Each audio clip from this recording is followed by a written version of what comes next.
Aquí estamos una vez más para poder estar compartiendo con cada uno de ustedes y poder compartir la palabra del Señor, pensamientos, conceptos.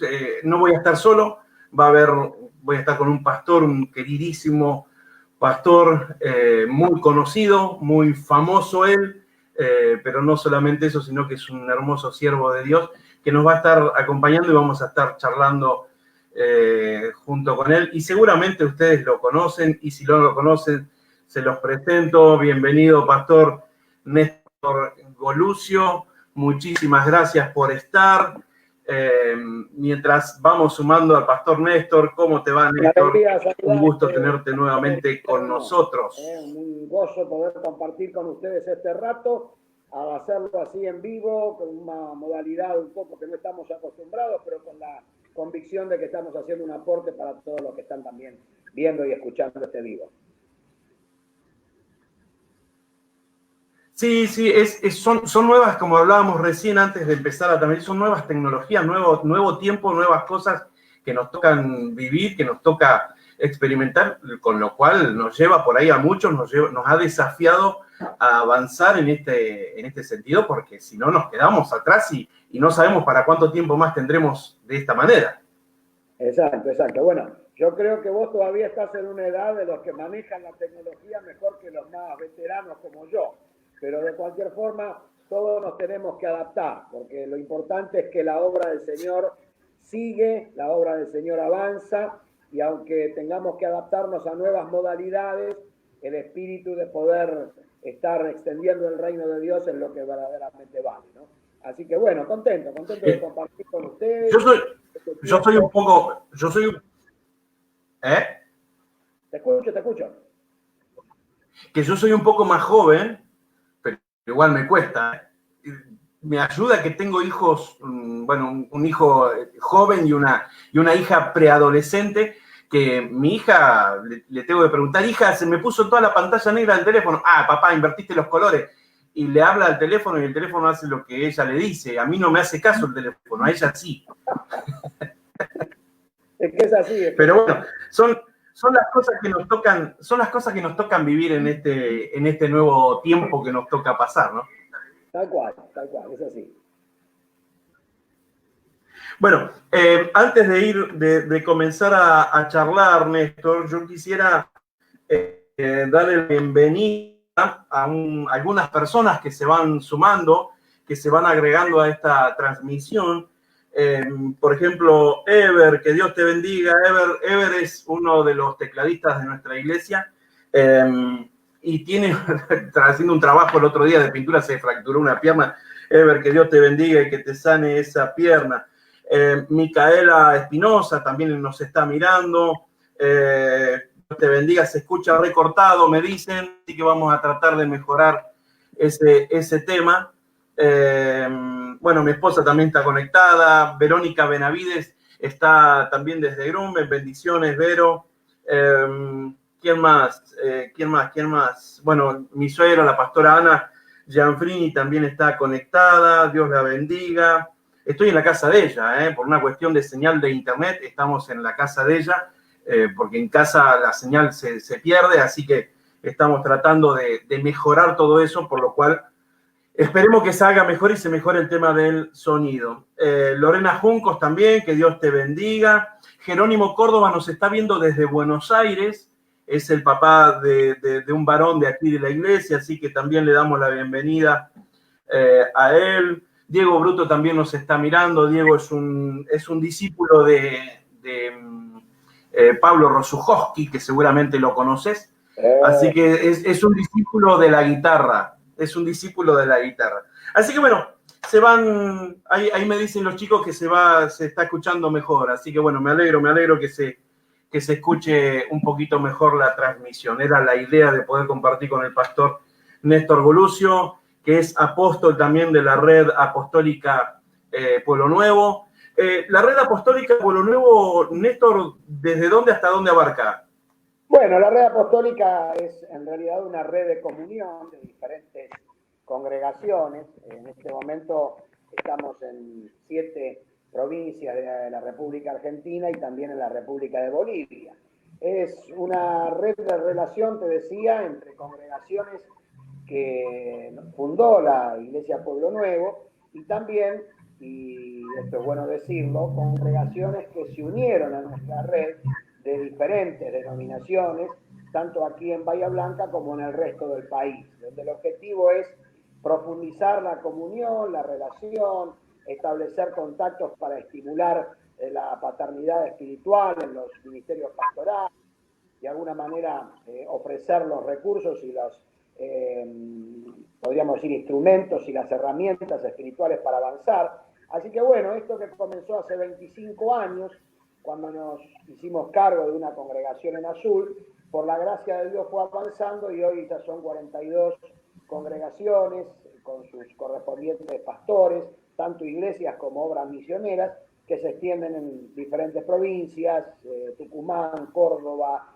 San Luis, la provincia de Buenos Aires, la provincia de Chubut, la provincia de Santa Cruz y en Tarija, Bolivia también. Así que vamos sirviendo al Señor y avanzando en esto. No se trata de una organización ni de una supraiglesia, sino una red de comunión y de relación voluntaria. Tiene que haber solamente eso, voluntad, porque entendemos que los ministerios de tipo apostólico no se tienen que imponer, sino que se tienen que reconocer.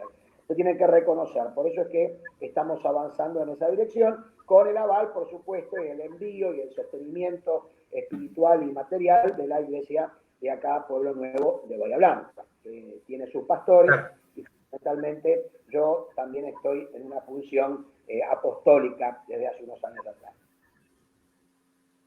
Claro, qué bárbaro. Es menudo trabajo tenés por delante y menudo trabajo han hecho también en 25 años, ¿no? Exacto, sí, sí, eso se fue, la verdad que fue algo que nos dio el Señor, porque yo jamás me imaginé a esta altura de mi vida y de mi edad estar haciendo esto. Pero bueno, Dios en su propósito, en su soberana voluntad, nos fue guiando en esa dirección y aquí estamos. Y en estos tiempos trabajando arduamente a través de los medios electrónicos, de los envíos de WhatsApp. Sí. El otro día le contamos a los que nos... Con ese objetivo. Le contamos a los que nos están mirando que el otro día hablábamos por teléfono con el pastor Néstor Bolucio y le pregunté antes de la transmisión que tuvo por Instagram, creo que fue hace una semana o 2 semanas que tuviste un vivo con Marcos Witt. ¿Nos podés contar un poquito la experiencia? Porque yo la vi, en ese momento la vi en vivo y la verdad que fue muy rica, fue muy, muy divertida, entre comillas, porque con Marcos es imposible que no te saque una sonrisa o una lágrima. Esa era la idea.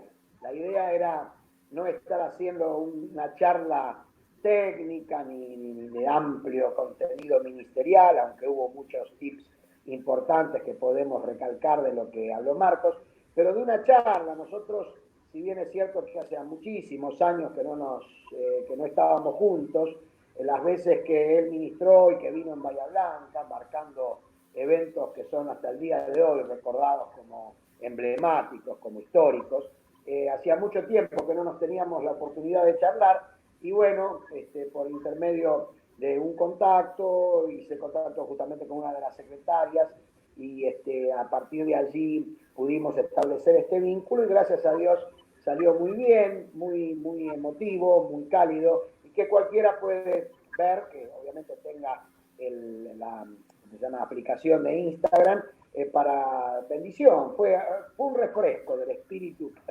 para nuestras vidas poder hablar con un siervo de Dios que durante tantos años fue de tanta influencia. Así que fue una linda experiencia. Y eso lo estoy haciendo en un marco de un programa que se llama Honrando, o sea, un ciclo que se llama Honrando, cuyo objetivo era ese, era poder reconocer y honrar en vida y hacerlo a través de este mecanismo, porque hoy no podemos hacerlo de otra manera, aquellos hombres, aquellos siervos de Dios que fueron de tanta inspiración y tanta bendición para nuestra ciudad. Y todavía no puedo anunciar nada, pero los próximos van a ser también siervos muy queridos, algunos más conocidos que otros, pero esa no es la clave es poder tener la actitud de reconocerlos y honrarlos para que podamos pagar de alguna manera la deuda que tenemos. Dice la palabra de Dios, al que honra, honra, y en esa dirección estamos, ¿no? Sí, yo lo sigo al ciclo. He visto la transmisión con el pastor de Daniel González, bueno, la de Marcos Witt. He visto 3 o 4 y la verdad que son muy lindas, muy edificantes. Aparte que es como vos decís, son charlas fuera de la formalidad, pero que nos traen, qué sé yo, conceptos, pensamientos de siervos de Dios que han dejado alguna huella y siguen dejando huella el día de hoy. Tal es el caso de Marcos Witt, que a ver, los que yo tengo casi 50 años, 47, y crecí, conocí al Señor hace aproximadamente 25 años y crecí con la música, me refiero dentro de la iglesia, crecí con la música de Marcos Witt. Y cuando vino a la cancha de Liniers fue el primer evento grande al cual participé o en el cual participé yo yendo como espectador, nada más, pero por eso es un siervo que ha dejado huella en cada uno de nosotros. Sin lugar a dudas, y siempre está en vigencia, que esa es otra de los grandes secretos, porque nosotros también hemos visto a lo largo de la historia siervos de Dios que han sido de tremenda bendición, pero después de 2 o 3 años uno no tiene más contacto con ellos o no adquirieron otro tipo de destino o de propósito. Pero Marcos ha tenido de parte de Dios esa gracia de poder, como se le dice ahora, reinventarse permanentemente en el servicio ministerial. Claro. Esto no es un dato menor a la hora de estar reconociendo a algo, ¿no? Que no solamente en su función de salmista o de adorador, sino en su función de liderazgo espiritual para la nuestra y para las generaciones como la tuya y las venideras también, ¿no? Sí. Qué bárbaro.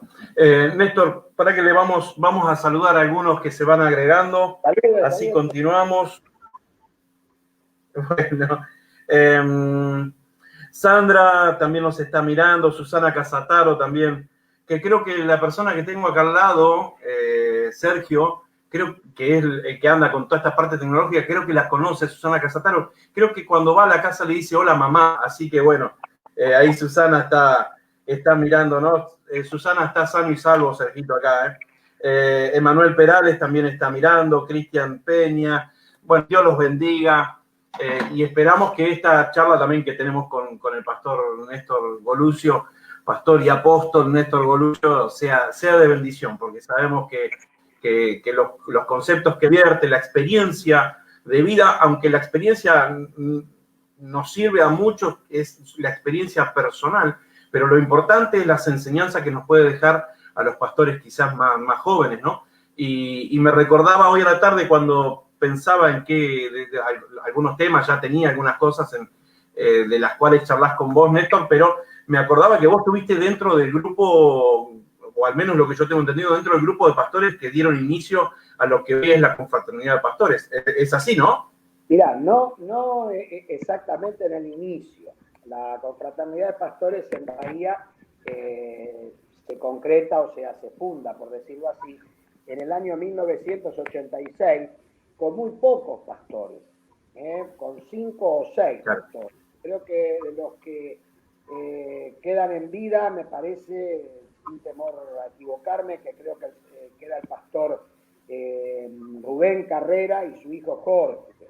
Pero lo que sí participé y activamente fue en ese mover extraordinario en el año 92, 93, que tuvimos allí con la primera campaña de la Evangelista Anacondia, donde hubo un ingreso masivo de pastores a la confraternidad de pastores, por la que la campaña produjo realmente un mover de unidad muy pocas veces visto anteriormente. Y a partir de allí sí participé muy activamente durante muchos años en diferentes responsabilidades como secretario, vicepresidente, presidente en varios periodos. Y bueno, eso nos ayudó, por lo menos a mí me enseñó muchas cosas, poder tratar de edificar, seguir edificando la unidad que el Señor quiere en cada una de las ciudades. Así que quería ser absolutamente transparente con esto. No es que comenzó con nosotros, pero sí tuve la oportunidad, allí en el 93, 2 años antes yo ingresé como miembro de la confraternidad y a partir del 93, con la presidencia del pastor Adolfo Barría, ya en la presencia del Señor, poder de alguna manera ser partícipe de movimientos espirituales muy grandes. Vos lo que mencionás ahí de la visita esta de Marcos Witt en el año 94, en el congreso que hicimos en el Club Liniers y en el Teatro Don Bosco, está dentro de los hitos espirituales más relevantes que tuvo hasta el día de hoy la ciudad. Y cuando digo esto, lo digo sobre la base del apoyo masivo que hubo, no solamente de Bahía Blanca, sino de otros lugares de la región. Así que contento y con la alegría de poder haber contribuido. Quizás hoy lo estoy haciendo desde otro espacio, pero con esto que fundamentalmente está en el corazón del Señor Jesús, y es el hecho de que su pueblo sea uno. La unidad, aún en la diversidad de ministerios, operaciones y dones, pero la unidad del cuerpo de Cristo. Esta es siempre una de las cargas y de las motivaciones que tenemos para servir al Señor. Y toda esa experiencia, hoy yo desde el momento que se me ocurrió tu nombre para poder estar compartiendo, digo, tengo que ir con el libro del pastor Néstor Bolucio. Este librito lo conocés, ¿verdad? ¿Sabés? Y bueno, algo ¿Conocés a su autor? Costó escribirlo. ¿Cómo? Bueno, ahí está. Pero toda esa experiencia bastó para escribir este libro. O sea, toda esa experiencia acumulada que es de bendición para el pueblo creyente, incluso para los pastores, porque por ahí nos das algunas herramientas, nos tirás un diagnóstico, pero también nos das algunas herramientas para tomar, que por ahí se puede.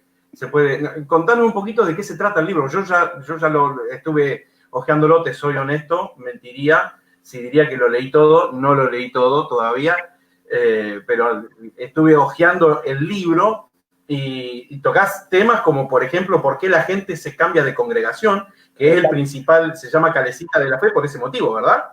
Exactamente, el título es un título provocador a sugerencia de los editores de la casa de ediciones Peniel, que como conocen el tema, ellos parten de la base que cuando un libro no tiene un título atrapante, hay como una barrera, y había que inventar un título atrapante y se me ocurrió ese, Calecita de la Fe. Y lo que trata es eso, de las razones y de las situaciones y motivaciones por las cuales hay tanto cambio entre las congregaciones evangélicas de hermanos que se van de un lugar a otro. No es una mirada solamente crítica, ni mucho menos condenatoria, sino descriptiva, para que, como vos decís, no solamente hay un diagnóstico, sino que hay una terapia, hay una cura, hay propuestas para que los hermanos se consoliden en sus congregaciones locales. Pero, como vos bien decís, este libro, más allá de ser un tratado de teología o de eclesiología, es una descripción práctica, experiencial. Todos los casos que menciono en el libro, que están mencionados con nombres ficticios, los nombres son ficticios, pero los hechos son absolutamente reales, porque uno los vivió en el ministerio. Y a partir de la descripción que yo hago de los casos, está luego, en la segunda parte del libro, la propuesta para que tengamos una iglesia mejor consolidada, más madura, más estable, y para que se puedan desarrollar proyectos que puedan perdurar en el tiempo. Por eso, aunque quede medio mal como vendedor, léanlo, porque puede ser, especialmente para los pastores y líderes, una herramienta que nos ayude a entender cierta realidad. Por eso es que no quiero adelantarme en ningún punto, en ningún capítulo, porque si no se nos iría el programa, pero tiene que ver con eso. Vuelvo a repetir, no es solamente una mirada crítica, ni mucho menos condenatoria, sino descriptiva, para que podamos afianzar a los creyentes en la estabilidad de la iglesia, que sigue siendo, por un lado, la expresión del cuerpo de Cristo en forma integral, y al mismo tiempo sigue siendo una iglesia compuesta por seres humanos, razón por la cual es imperfecta. No existe la iglesia perfecta. La iglesia es, por definición, composición de hombres y mujeres quebrados, doloridos, que llegan al Señor, y el Señor está en ese proceso de restauración sobre sus vidas, y es por eso que si ustedes encuentran la iglesia perfecta, no entren, porque el día que entran ya deja de ser perfecta. Eso me lo dijo hace muchos años un pastor. Por eso es que es bueno poder meditar en estas cosas y crecer en el desarrollo de nuestra fe, ¿no? Hay una frase que me gustó en la introducción donde dice: cuando comencé mi ministerio hace más de 30 años, era muy parco a la hora de recibir hermanos de otras congregaciones. Esto ha cambiado, claramente, porque decís que lo has modificado. Como lo escribo ahí, hace más de 30 años, no solamente yo, sino muchos pastores, veían como un gesto de deslealtad, por llamarlo de alguna manera, o de traición, que un hermano de una congregación se vaya a otra. Por supuesto, eso era un reduccionismo mental que teníamos porque no comprendíamos las cosas que yo analizo precisamente en el libro.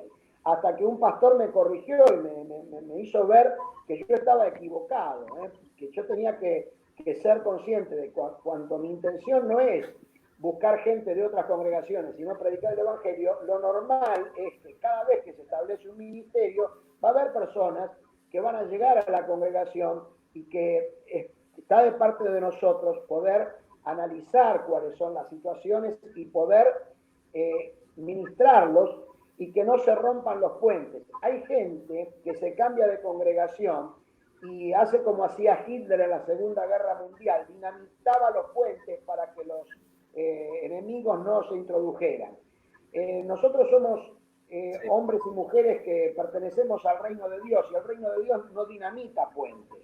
O sea, tenemos muchas veces que tomar una decisión de cambiarnos de una congregación, pero tenemos que seguir vinculándonos bien. Seguimos teniendo nuestra congregación. El Pueblo Nuevo es una congregación que ha permanentemente recibido hermanos de otras congregaciones, y permanentemente de nuestra congregación ha ido a otra. Muchos de los casos son casos entendibles. ¿Por qué? Porque, bueno, la gente no encuentra su lugar, no encuentra su ministerio, tiene diferentes estaciones almáticas, donde a lo mejor lo que hoy te escandalizaba dentro de 10 años no te escandaliza, y todas esas razones hay que ponerlas sobre la balanza para poder tomar decisiones correctas.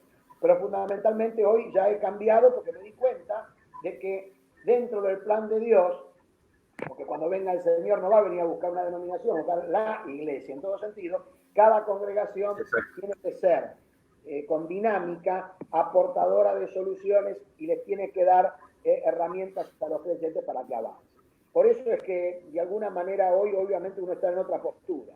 Lo que hay que mantener son actitudes fraternales, éticas, para que no haya situaciones conflictivas con los hermanos que vienen de otra congregación. Y creo que los pastores tenemos las herramientas para proceder de esa manera. El otro día tocabas este tema con Marcos Witt, que Marcos hacía referencia, por eso yo me acordé de esto, y Marcos hacía referencia a que las nuevas generaciones, a que los más jóvenes, estos preconceptos que por ahí traen los pastores o las iglesias más viejas, por llamar en el buen sentido, las nuevas generaciones como que rompieron con eso, no le dan demasiada importancia a qué denominación o en qué iglesia se congregan. Y eso está bárbaro, porque de esa manera podemos hacer que sea una mejor convivencia entre las iglesias, porque en definitiva todas conformamos el cuerpo de Cristo. Desde ya. Eso es lo que hay que entender. Por eso es que vos me estás introduciendo en un tema que es fundamental. La pastoral en cada ciudad debe tener las herramientas espirituales necesarias para entender esta realidad. Las diferencias que generalmente, o los enojos que generalmente hay en los cuerpos pastorales, y yo algo, no mucho, pero algo de esto entiendo, no se dan ni por liturgia, ni por teología, sino que se dan por situaciones que no han sido cerradas entre ministerios, cuando una familia o varias se trasladan de una congregación a la otra. Si nosotros podemos trabajar ese aspecto y ser entre nosotros lo suficientemente transparentes y leales, vamos a ver que va a mejorar considerablemente la situación de unidad, la situación de relación unos con otros. El problema que tienen los pastores no es porque en tal congregación tienen un culto más largo o más corto, es porque una familia se fue y el pastor que los recibió, en vez de tomar contacto con este pastor, no los tomó, los recibió, ignoró al pastor anterior. Eso es un error básico, un error de manual que muchas veces produce distanciamiento entre siervos de Dios. Y eso es lo que hay que corregir. Ahora, es importante entender eso, como es importante entender que desde el punto de vista de la palabra y de la revelación bíblica, las ovejas no son nuestras. La gente, creo que la gente no es oveja, somos como ovejas. Pero más de una oportunidad tuve que corregir un pastor que me dice, me robó una oveja. No existe el robo de ovejas, porque las ovejas no son nuestras, son del Señor. No hay los miembros de la congregación Peniel allí en Villa Muñiz no tienen un sello que dice Guillermo Ayala, a no ser que se haya ocurrido esa locura o esa demencia. Tienen un sello que se llama la sangre de Cristo. O sea, Cristo es el dueño de la iglesia y el dueño de las ovejas. Entonces, cuando un hermano se va de una congregación, no hay que entrar en una corriente dramática de que el otro pastor, pero si bien eso también es cierto, la actitud ética es correcta. Es preguntarle, mira, le llegó esta familia, ¿qué pasó? ¿En qué situación están? Y buscar puentes para que aunque se congreguen en otro lado, sigan manteniendo una relación bíblica y neotestamentaria con los hermanos en la fe, que no pertenecen ni a uno ni a otro, sino que pertenecen al Señor. Bueno, esos temas y otros son los que están allí descritos en Calecita de la Fe, con el propósito de que podamos seguir avanzando de una manera más sólida y más madura en el cuerpo de Cristo. Néstor, y hagamos el chivo del libro. ¿Dónde lo puede conseguir la gente? Bueno, ¿en qué librerías o a través de qué plataformas lo puede conseguir? Hoy por hoy lo pueden conseguir en Editorial Peniel. Ignoro si la librería Distribuidora del Sur aquí en el centro de la ciudad lo tiene, la verdad que lo ignoro. O si no, consultar con la edición de tipo electrónica, porque yo también, dentro de lo que es el contrato que firmamos con la editorial, cedí los derechos para que pueda imprimirlo o que puedan hacerlo en una versión de tipo, no sé cómo se llama, online o en una plataforma. Pero lamentablemente yo me quedé sin libro. Porque el otro día quise buscar uno. Yo tengo acá uno, si querés te lo presto. No le podemos sacar fotocopias porque si no estaríamos haciendo mal. Pero si querés te lo presto. No, léelo, no hay problema, léelo. Néstor, vos sabés que antes de comenzar, yo tenía dudas con respecto de preguntarte o que nos comentes con respecto a la salud de Nelly.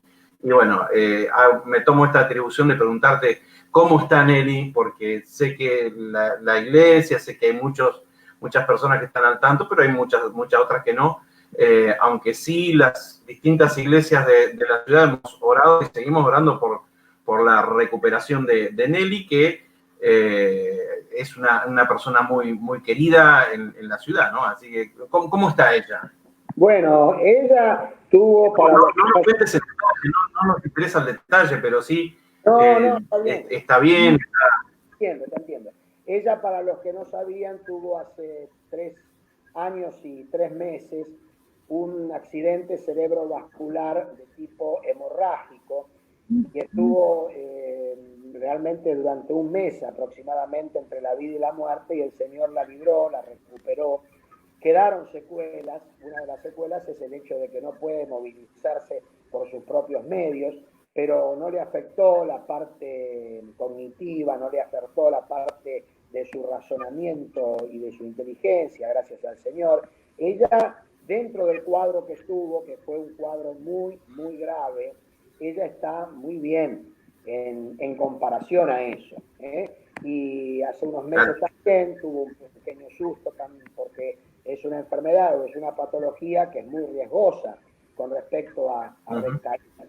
Y también hace unos 3 meses tuvo otro incidente, pero también el Señor la pudo librar. Así que está bien, seguramente va a haber esta transmisión en forma ya grabada, cuando ya esté en la historia allí del Facebook, pero con ánimo y atravesando con mucha hidalguía y con mucha paciencia este tiempo, que dentro de las cosas más duras es el hecho que no nos permite ver a nuestros seres queridos y sobre todo a nuestros nietos, que de alguna manera alegran nuestro corazón. Pero con la confianza de que, bueno, vamos a salir adelante y dentro de un tiempo esto será un poco más que una anécdota, pero sí un tiempo nuevo. Pero bueno, yo es lo que te puedo decir, no hay mucho más que decir, no por ninguna reserva ni por ningún estudio, sino fundamentalmente por el hecho de que está en ese proceso, ¿no? Un proceso de recuperación. No, está perfecto. Pero va avanzando. Eso es lo que más nos pone contentos. Está perfecto. Con respecto a esto que decís en este tiempo que no pueden ver los nietos y demás, bueno, es de público conocimiento el tema de la pandemia, de la cuarentena, y es un tiempo, yo la verdad que a mis 47 años, la primera vez que la vivo, la verdad que nunca me puse a buscar cuánto hace que no hay una pandemia, no lo sé. Y los que tienen 67, ¿Cómo? 67 y 87, es la primera vez que el mundo vive una experiencia así. Porque los que entienden de la materia dicen que hay que irse a más de 120 años atrás para comprobar, y no es lo mismo. Es una experiencia nueva, una experiencia donde el Señor nos está enseñando varias cosas y fundamentalmente donde la Iglesia de Jesucristo tiene que de alguna manera proyectarse o ayornarse a una realidad que nunca experimentó. Y lo primero que el Señor me dio en mi espíritu cuando comenzamos a transitar este tiempo de pandemia es una sola palabra, y es la palabra dependencia. Depender del Señor. Porque el Señor no solo aplazó los planes del mundo en este 2020, también aplazó los planes de la Iglesia. Porque nosotros también teníamos nuestros programas, nuestras actividades, y quedaron aplazadas. ¿Y eso qué implicación tiene? Que nos obliga a los creyentes, primero, a depender absolutamente de Dios. Segundo, a periodizar nuestra vida, día tras día. Cada día tiene su propio mal, dice el Señor. No vivir proyectándonos tanto como hacíamos hasta que llegó la pandemia, sino a depender de cada una de las cosas. En tercer lugar, a revalorizar el ministerio central que está en nuestros hogares. El hecho de que nos hayan dicho quédense en casa es mucho más que un eslogan. Es un propósito divino para fortalecer el primer vínculo que tiene que haber en la iglesia del Señor, que es la familia. Por eso es que en esta pandemia muchas familias se han vigorizado, otras se han destruido, pero no por la pandemia, sino porque ya estaban mal y la pandemia lo que hizo es exponerlos más y buscar los niveles de intolerancia, porque ya no se puede practicar el escapismo que muchos habían practicado hasta que llegó la pandemia. Por lo tanto, hay un nuevo escenario, y en ese nuevo escenario los pastores, los líderes tenemos que depender de Dios cada día. Yo bendigo al Señor porque tenemos tecnología, pero una de las palabras que les di precisamente a los pastores de nuestra red es que hay un mandato del Señor que es pastorea mis ovejas, que no ha cambiado. Tenemos que seguir pastoreando, quizás con otros métodos, con otras formas, pero con el mismo objetivo, que el pueblo de Dios sea fortalecido por la palabra del Señor y podamos alcanzar nuevas dinámicas de extensión del reino de Dios cuando termine esta pandemia y nos quede un escenario, querido pastor, que va a ser muy duro. Va a haber mucha oscuridad a nivel del mundo. Pero dice el Señor en Isaías 60 que sobre su pueblo resplandecerá la luz.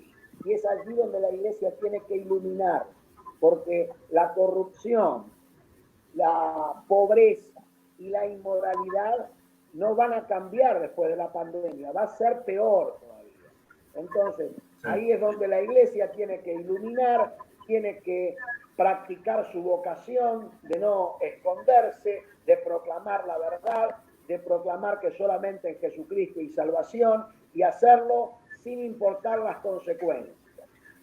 Si hasta ahora hubo comodidad, conformismo, esa comodidad, ese conformismo, el mismo Señor nos empuja a salir de esa línea para entrar a ser agentes de iluminación espiritual sobre la oscuridad que viene.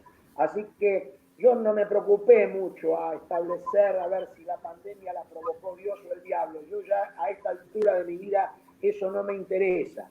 Sé que hay un Dios que está en el control de todo y aunque Él no provoca las cosas, muchas veces las permite con propósito de bendición.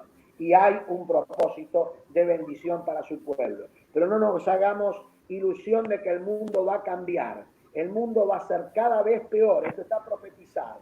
Más inmoralidad, más pobreza, más corrupción. Y ante eso, el cuerpo de Cristo tiene que estar iluminando al mundo. Nosotros no somos del mundo, pero estamos en él. Y como estamos en él, tenemos que hacer nuestra parte para que podamos iluminar en tanta oscuridad. Yo creo que ese es el panorama sintéticamente que desde mi punto de vista se viene a partir de estos días, ¿no? Y con respecto a las reuniones de las iglesias, porque todas las iglesias estamos cada uno en su casa haciendo a través de estas plataformas las reuniones, los cultos online o como quiera llamarle, altar familiar, tantas otras cosas. Pastor, es una pregunta muy interesante. Me gustaría darte una respuesta categórica. Yo quiero compartir lo que de alguna manera hemos conversado con el Pastor Charlie aquí en el Pueblo Nuevo.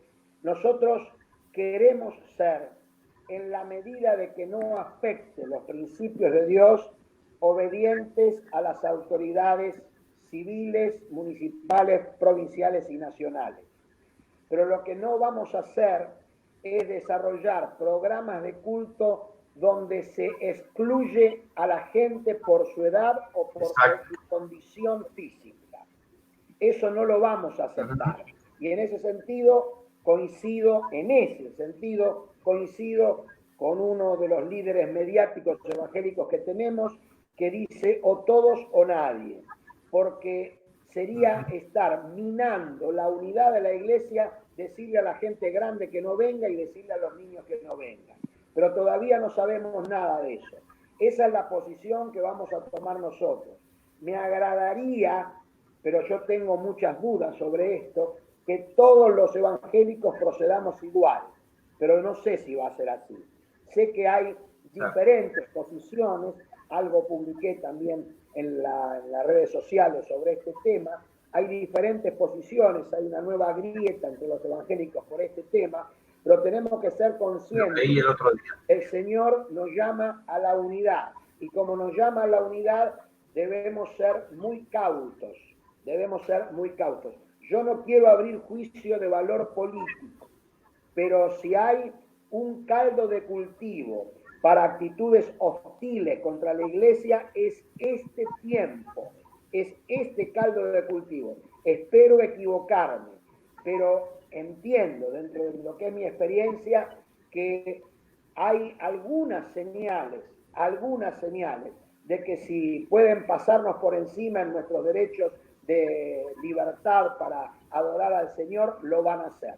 Espero equivocarme y no tengo muchas herramientas como para estar afirmándolo categóricamente. Pero ahí es donde los pastores van a tener que desarrollar la actitud de Daniel. Hay que proponerse en el corazón, saber hasta dónde van a llegar y hasta dónde no. Porque nosotros somos, por definición, ciudadanos que quieren respetar al César, por decirlo así. Siempre que el César no nos haga hacer algo que prohíbe la palabra o nos quiera hacer algo que la palabra de Dios dice que no tenemos que hacer. Entonces, tenemos que estar con los ojos bien abiertos y alerta en este tiempo.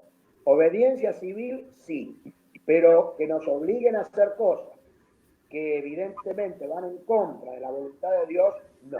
Me quedo con lo que dijo Pedro, no podemos obedecer a Dios, a los hombres antes que a Dios. Dios está por encima de cualquier tipo de legislación y de cualquier tipo de postura que los hombres puedan tener. Esperemos.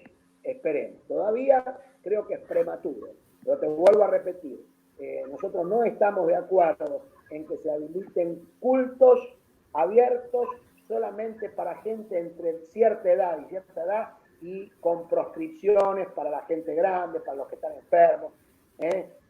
Fíjate que un parte de nuestra vocación es orar por la gente enferma, ministrarlos, que no, que se vuelvan a sus casas, que no se congreguen más. Por eso hay que tener mucho cuidado. Pero hay que estudiarlo ahora esto, porque si no lo estudiamos ahora, cuando llegue el momento no vamos a saber qué hacer y por la emoción de congregarnos nuevamente vamos a cometer errores. Así que tenemos que prepararnos hoy para este tema.